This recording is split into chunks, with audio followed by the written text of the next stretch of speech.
Hello दोस्तों, स्वागत है आपका अपने साइंस नॉलेज एजुकेशन चैनल पे। दोस्तों, जो है ना, इस वीडियो में देखने वाले कि जो 12वीं कक्षा का जो हिंदी का बुक है, ठीक है, जिसका नाम है दिगंत, ठीक है, उसका जो पहला कहानी है, ठीक है, जिसका जो है ना बाल कृष्ण भट्ट ये लेखक है, ठीक है। और जो पहला कहानी का नाम है बातचीत, जो है ना इसमें बातचीत के लेखक जो है बाल कृष्ण भट्ट है, ठीक है, जो यहाँ पे फिगर में दिखाई दे रहा है, ठीक है। और ये इनका जो है ना बाल कृष्ण भट्ट ये है, ठीक है। और इन्होंने बातचीत जो है ना कहानी लिखे हैं। तो सबसे पहले हम जानेंगे ना इनके यानी कि बाल कृष्ण भट्ट के बारे में जानेंगे, ठीक है, यानी कि आज लेखक परिचय होगा, ठीक है। उसके बाद हम देखेंगे कि जो है ना अगली वीडियो में देखेंगे कि कहानी के बारे में। देखिए, सबसे पहले इस वीडियो में देखेंगे लेखक परिचय, ठीक है। देखिएगा, जो है बातचीत जो कहानी है इसका लेखक कौन है, बाल कृष्ण भट्ट है, ठीक है। तो उनका देखिएगा, उनका जो जन्म है ना यहाँ पे दिया गया है 23 जून 1844 में हुआ था, ठीक है। और जो उनका निधन यानी कि मृत्यु हुआ था 20 जुलाई 1914 में हुआ था, ठीक है। ये याद करने वाला बात है जो यानी कि ऑब्जेक्टिव में पूछता है, ठीक है, सवाल। देखिएगा, निवास स्थान उनका कहाँ पे था, तो उत्तर प्रदेश के इलाहाबाद में था, ठीक है। बहुत सारे स्टूडेंट जो होते हैं ना इलाहाबाद को उत्तर प्रदेश में बोलते हैं, लेकिन ऐसा नहीं होता है, ठीक है, बल्कि उत्तर प्रदेश के इलाहाबाद में होता है, ठीक है, उनका निवास स्थान। अब वहाँ पे देखिएगा उनके माता पिता का क्या नाम था, तो देखिएगा उनके माता का नाम था पार्वती देवी था, ठीक है। और जो पिता का नाम था बेनी प्रसाद भट्ट था, ठीक है। जो पिता थे एक व्यापारी थे और माता एक सुसंस्कृत महिला थी, ठीक है। और जो बाल कृष्ण भट्ट क्या है, वो यानी कि वो मतलब क्या होते हैं, उनको मन में अध्ययन की रुचि और लालसा जो है ना उनके माता जगाए थे, ठीक है। यानी कि मतलब उनके माता जो थे ना बार बार ये बोलते होंगे कि मतलब तुम पढ़ाई करो, तुम ये करो, ठीक है। तो मतलब पढ़ने अध्ययन करने और ये अध्ययन करने की रुचि और लालसा किसने जगाई थी, तो ये बाल कृष्ण भट्ट के माता यानी कि पार्वती देवी ने, ठीक है, वो जगाए थे, ठीक है। अब यहाँ पे देखिएगा जो शिक्षा की यहाँ पे बात किया गया, तो प्रारंभिक में क्या किए, तो संस्कृत का अध्ययन किए थे, ठीक है। और 1867 में क्या किए कि प्रयाग के मिशन स्कूल से एंट्रेंस की परीक्षा दी थी, ठीक है। ये याद करने वाली बात है दोस्तों। और देखिएगा जो वृत्ति यानी कि देखिएगा यहाँ पे लिखा है कि 1869 से 1875 तक प्रयाग के मिशन स्कूल में अध्यापन, ठीक है, अध्यापन। उसके बाद यहाँ पे देखिए 1885 में क्या किए कि प्रयाग के CAV स्कूल में संस्कृत का अध्यापन, ठीक है, किए। उसके बाद क्या किए कि 1888 में प्रयाग की काश्य पाठशाला इंटर कॉलेज में अध्यापक नियुक्त, ठीक है। यानी क्या हुआ कि मतलब कि यहाँ तक जो है ना ये 1885 तक यानी कि वो पढ़ रहे थे, ठीक है। और क्या हुआ कि 1888 में क्या किया कि प्रयाग की जो है ना कायस, ठीक है, पाठशाला जो है ना वो इंटर कॉलेज में क्या किया और अध्यापक बन गए, ठीक है। लेकिन क्या हुआ कि जो है किंतु उग्र स्वभाव के कारण क्या हुआ, नौकरी छोड़नी पड़ी, यानी कि उनका जो है ना स्वभाव अच्छा नहीं था, इसलिए जो है ना नौकरी को छोड़ देना पड़ा था, ठीक है। कहाँ पे है, नौकरी छोड़नी पड़ी। उसके बाद लेखन कार्य पर ही निर्भर, यानी कि जो है ना नौकरी छोड़ दिए किसका, अध्यापक का, ठीक है। उसके बाद क्या किया कि लेखन यानी कि लिखने पर ही क्या किए, निर्भर हो गए, ठीक है, यानी कि खाली वो लिख ही रहे थे, ठीक है। उसके बाद देखिएगा यहाँ पे दिया गया कि विशेष परिस्थिति यानी कि पिता के जो है ना निधन हो गया था, उसके बाद पैतृक व्यापार संभालने के नाम पर क्या है गृह कलह का सामना करना पड़ा। यानी कि जब उनका पिता का देहांत हो गया, पिता कौन थे तो उन्हें बताया ना अभी यहाँ पे क्या था, अभी बताएं यहाँ पे बेनी प्रसाद भट्ट, ठीक है। तो जब उनका निधन हो गया ना तो जितना भी मतलब उनका जमीन जायदाद ये सब था ना उसे कुछ संभालने में ना बहुत ही मतलब गृह कलह होता था, ठीक है, यानी कि झगड़ा यही सब होता था, ठीक है। अब देखिए पैतृक घर छोड़कर क्या हुआ, घोर आर्थिक संकट से जूझते हुए हिम्मत से काम लिए। यानी कि क्या किए कि वो जो पैतृक यानी कि जो पिता के जो संपत्ति थे ना उसको छोड़ दिए, घर को छोड़ दिए। और क्या किए कि आर्थिक यानी कि रुपया पैसा के इस सबसे संकट से बहुत ही जूझे, ठीक है, यानी कि बहुत ही कष्ट हुआ उनको, ठीक है। लेकिन फिर भी हिम्मत से काम लिए और क्या किए कि जो है हिम्मत से काम लिए और लेखन कार्य में वो लगे रहे, ठीक है।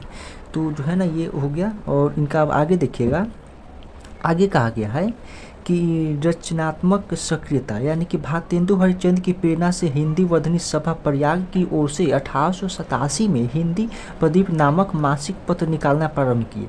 यानी कि जो है ना बाल कृष्ण भट्ट जो है वो क्या किए, एक हिंदी प्रदीप नाम के एक मासिक पत्र निकाले, पत्र जानते हैं ना वही निकाले थे, ठीक है।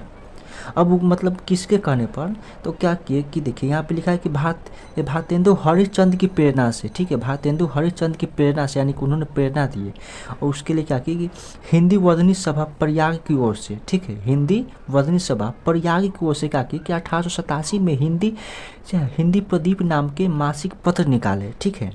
और जो ये पद जो निकाले ना वो लगभग 33 वर्षों तक चला था, ठीक है, कितने वर्षों तक, लगभग में 33 वर्षों तक चला था, ठीक है।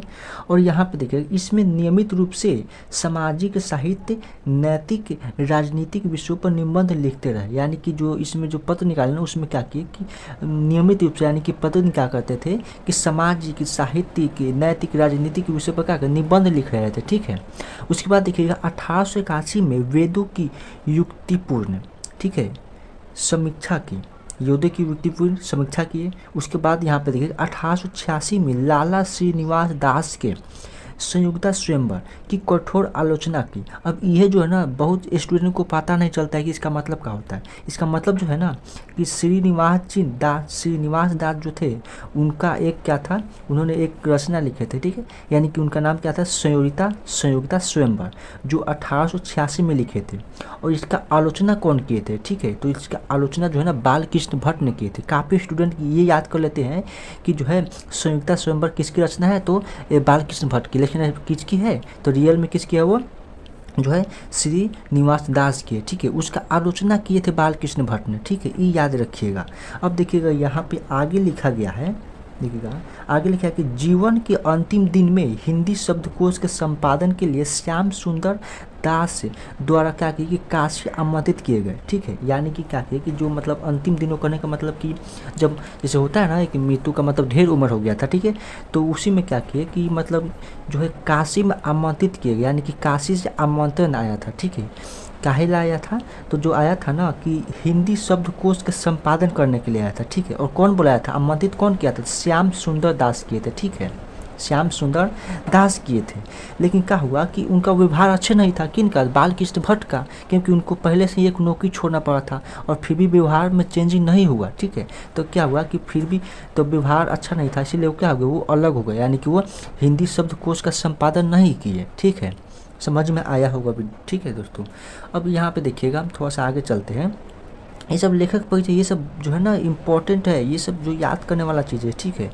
अब आगे देखिएगा, आगे कहा गया है ना कि रचनाएं, तो देखिएगा उनका कुछ उपन्यास है, ठीक है, कुछ नाटक भी है, ठीक है, ये कुछ निबंध भी है। तो यहाँ पे देखिएगा उपन्यास दिया गया है रहस्य कथा नूतन ब्रह्मचारी, ठीक है, क्या है, रहस्य कथा है, ये सब उपन्यास है। नूतन ब्रह्मचारी, 100 अजान एक सुजान, गुप्तवैरी, रसातल यात्रा, ठीक है, गुप्तवैरी, रसातल यात्रा, उचित क्या है, उचित दक्षिण, उसके बाद है हमारी घड़ी, उसके बाद सद्भाव का अभाव, ये सब क्या है, सद्भाव का अभाव, ये सब क्या है, ये उनका उपन्यास है, ठीक है।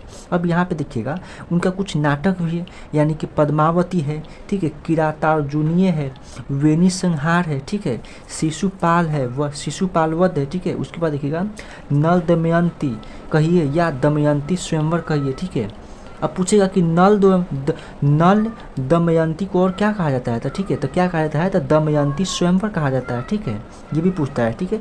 अब देखिएगा यहाँ पे शिक्षादान हो गया, ठीक है, चंद्रसेन हो गया, सीता वनवास हो गया, पतित पंचम हो गया, मेघनाद वध हो गया, कट्टर सूम की एक नकल, ये सब हो गया, ठीक है। ये सब क्या है उनका, तो ये सब उनका नाटक है, ठीक है।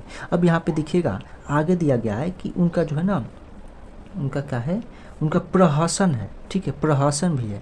प्रहसन जैसे यहाँ पे लिखा गया जैसा काम वैसा परिणाम, ठीक है, ये प्रहसन हो गया। नई रोशनी का विष, ये भी क्या हो गया, प्रहसन हो गया। आचार विडम्बन, ये भी क्या है, प्रहसन है, ठीक है। अब यहाँ पे दिखा है निबंध के बारे में बताया गया है, ठीक है।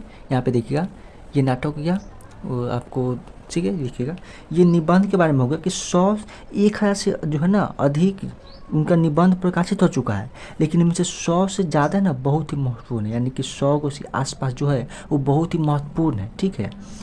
अब यहाँ पे जो है ना इतना तो आपको समझ में आया, ठीक है। तो ये जो था दोस्तों, ये लेखक परिचय था, ठीक है। ये सब लेखक के परिचय के बारे में जो है ना बहुत बार एग्जाम में मतलब पूछबे करता है, ठीक है। तो आशा करते हैं जो है ना ये आपको समझ में आया होगा, ठीक है। यदि समझ में आया तो वीडियो को लाइक कीजिएगा, ठीक है। चैनल को सब्सक्राइब कीजिएगा और अपने दोस्तों के साथ शेयर कीजिएगा, ठीक है। और कमेंट में बताइएगा कि ये जो वीडियो आपको कैसा लगा, ठीक है। यदि अच्छा लगा ना तो हम इसके आगे वाला पार्ट यानी कि कहानी को लेकर आएंगे, जो बातचीत है, ठीक है। तो मिलते हैं ऐसे ही नए वीडियो में।